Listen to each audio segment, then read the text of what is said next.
புதுச்சேரியை சேர்ந்த ஒரு நபர் வந்து தன்னோட மனைவி போட்டோவை ஆபாசமா சித்தரிச்சு கால் கேர்ள்ஸ்னு குறிப்பிட்டு ஃபேஸ்புக் மாதிரியான சோஷியல் மீடியால ஷேர் பண்றாங்க அப்படின்னு சொல்லி பாண்டிச்சேரி காவல் நிலையத்துல ஒரு புகார் கொடுக்கிறார். சரி, இந்த போட்டோ யார் ஷேர் பண்ணியிருக்கா, எந்தெந்த பேஜ்ல ஷேர் ஆயிருக்கு அப்படின்றத கண்டுபிடிச்சு அது ரிலேட்டடா விசாரிக்கும் போதுதான் தென்காசியை சேர்ந்த வீரசிகாமணி அப்படின்ற ஒரு நபர் தான் இதை பண்ணியிருக்காரு அப்படின்றத விசாரணையில கண்டுபிடிக்கிறாங்க. ஸோ இங்க கூப்பிட்டு வந்துட்டு பாண்டிச்சேரிக்கு கூப்பிட்டு வந்து அவர்கிட்ட விசாரிக்கிறாங்க. அவர்கிட்ட இருந்த போனை வாங்கி செக் பண்றாங்க. செக் பண்ணும்போது ஒன்னு இல்ல, ரெண்டு இல்ல, சோஷியல் மீடியால ஷேர் ஆகிற பல பெண்களோட போட்டோவை எடுத்து மார்பிங் பண்ணி வச்சிருந்திருக்கான். இந்த போட்டோ மேலேயே கான்டாக்ட் நம்பரை அட்டாச் பண்றது, ஒரு கியூஆர் கோடையும் அட்டாச் பண்ணி ஷேர் பண்றது.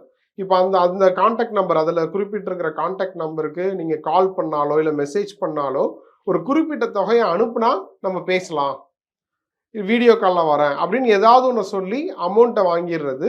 அமௌண்ட்டை வாங்கினதுக்கு அப்புறம் அந்த அமௌண்ட் அனுப்புன நபரை பிளாக் பண்ணிடுறது.